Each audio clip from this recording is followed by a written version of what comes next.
Hey guys, today we're taking a look at the new McFarlane Toys Dark Knight Trilogy Bane Build-A-Figure Wave, and today we're taking a look at the Dark Knight's version of Two-Face.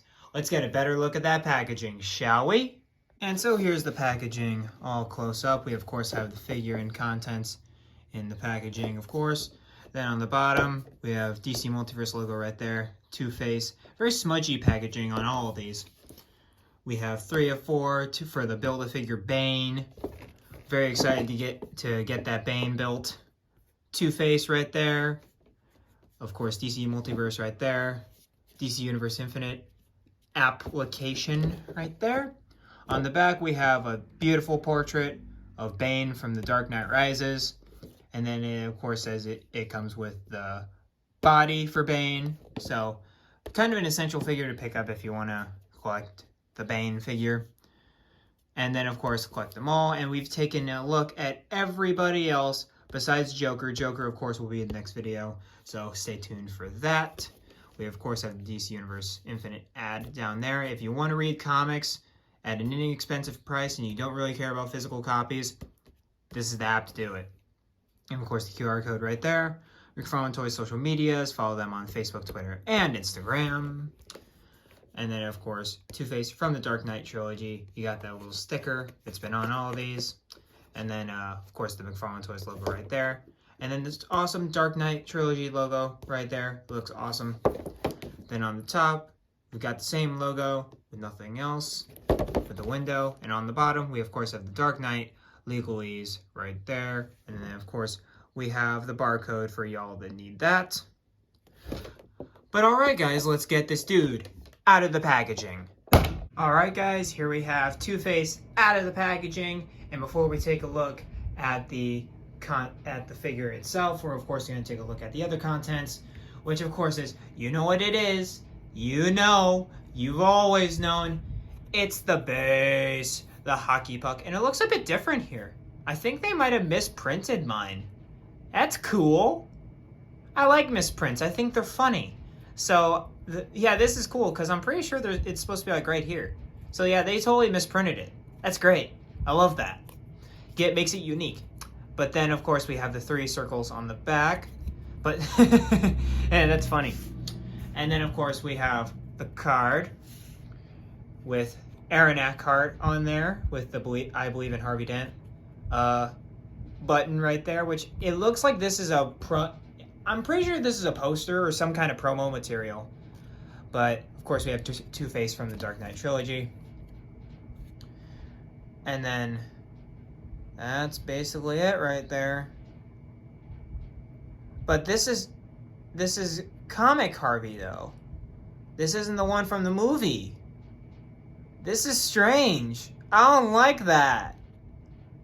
Yeah, I don't like that.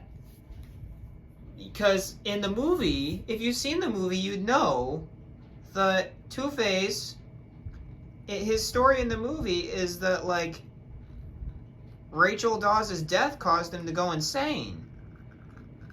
That's the whole thing.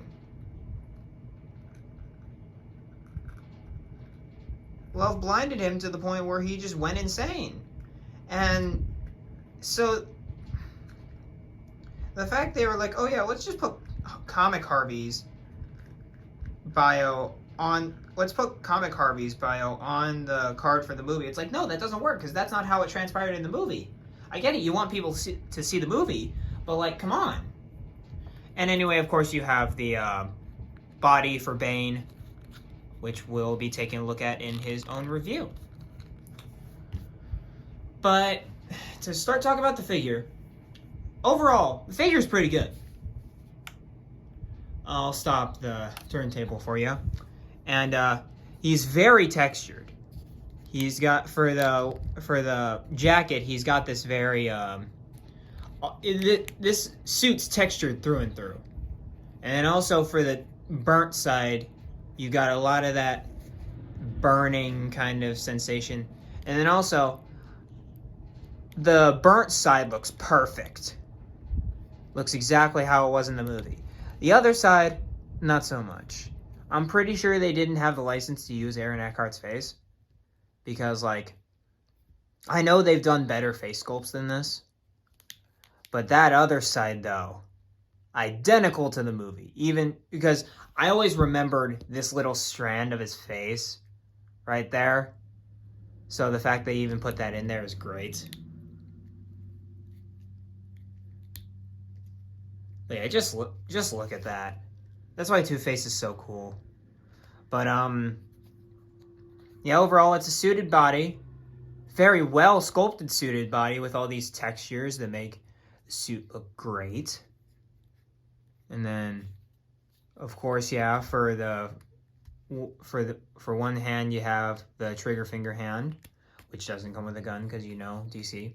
And then, of course, we have the coin right there in the other, which I think could lend itself to a lot of good posing. But at the same time, there isn't any other hand that could go right here. And I think the coin's good for an alternate hand. I don't think it's good for a primary hand. You got to have some other hand right there to replace that for a primary hand. Because if you want to display it like that, fine, but don't make it a necessity to display them with the coin. That's just my opinion about it, though. But yeah, the shirts, as textured as it needs to be, you can see a lot of the stitching. Even though you wouldn't be able to see the shirt stitching like that, it's still nice to see. Same with the tie. The tie looks very good.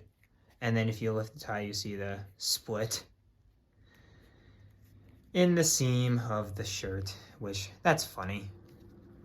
And of course you got the belt, which again looks great. This figure looks great in terms of texturing. They definitely know how to make a suited figure, because this is the gold standard for a suited figure.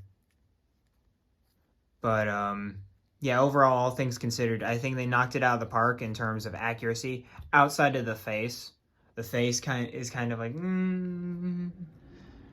because like they nailed it with Christian Bale, and from what I can tell, just from looking at the Heath Ledger Joker figure, it seems like they nailed that too.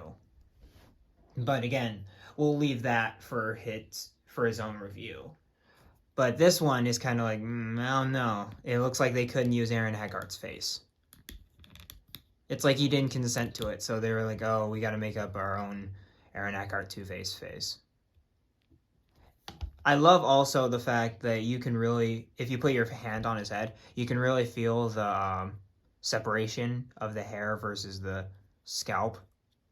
I know it's small details like that that really win me over with stuff like this. So, excuse me for rambling, but here we're of course going to get into the articulation segment, because I basically am going to keep stressing how awesome the texturing on this figure is. But yeah, so we have the hinged ball peg up here in the head, where he can look down that far, he can look up about that far, and can turn his head 360 degrees, and also, you know, have some pivot. He has hinged shoulders with some rotator cuff. There's definitely a rotator cuff in there, but it won't really do much because of the jacket. But then, yeah, arms can go all the way around. Bicep swivel. Double jointed elbows, which, yikes. Ooh, scary. And then, of course, you have the wrists that can rotate as well as bend in, and then you can twist it and it can go that way. But my wrists are both stiff on my figure. It's the same problem I had. It's basically the same problem I had with my Bale Batman with the biceps, except for him, it's on the wrists. But luckily, the hands can rotate enough to the point where I don't lose that articulation. I can still rotate the wrists. I just can't really hinge the wrists. I can't hinge the wrists, which that kind of sucks. But it's better than not being able to rotate the wrists at all. And then, of course, we have a core is very nice and flexible for a suited figure. And of course, he can crunch about that far, which is not bad at all. Not bad at all. And then he can limbo about that far, which is, I think he can crunch more. Yeah, he can definitely crunch more than he can move back, which is always good. You always need to crunch more than you move back. But then he has the standard McFarlane legs up in there, and he can move about that far forward, that far back, and of course he can hinge out. He has thighs. That's not thigh pivot. I'm sorry, that he has no thigh pivot. It's literally just that's pitiful. And then he also has double jointed knees, which don't look that great because of all the great texturing on the pants, but at the same time, you're not really meant to have Two-Face be that agile, so I'll give them a pass.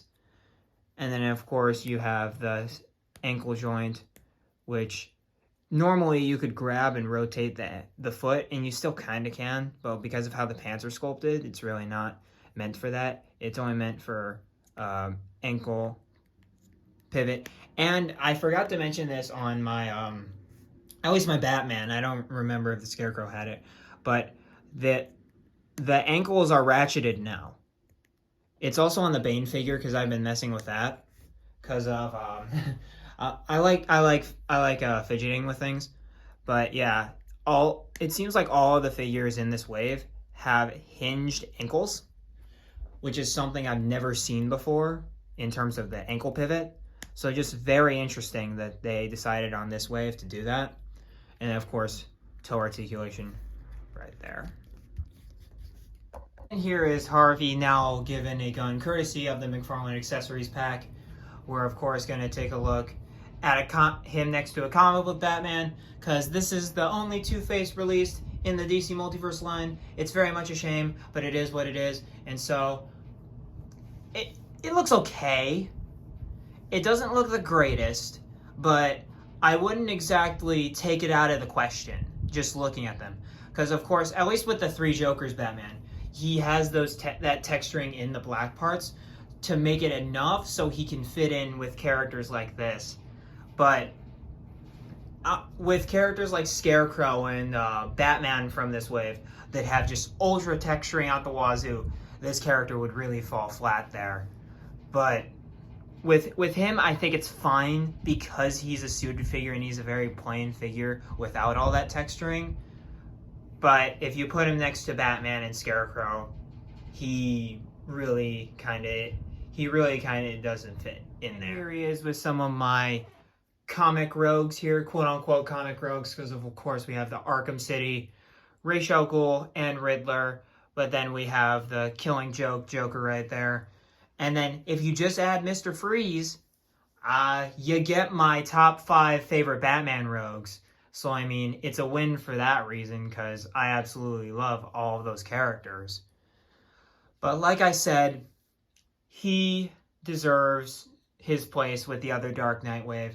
So I'm not going to be putting him in with my other rogues just because, you know, he's a movie figure. I'm sorry. I got to be discriminatory like that, but like him compared to these guys, I mean, they look fine, but like for a comic Two-Face, he's got to look a little bit more fantastical, a little bit more like the animated series or something like that. I don't want an ultra realistic Two-Face in with characters like, you know, Hush and like some of those more silly characters like Croc and Grundy and Clayface and stuff like that. And I couldn't get out of this review without comparing him to the other figures of the wave. So of course we have Batman and Scarecrow, which we of course already have taken a look at.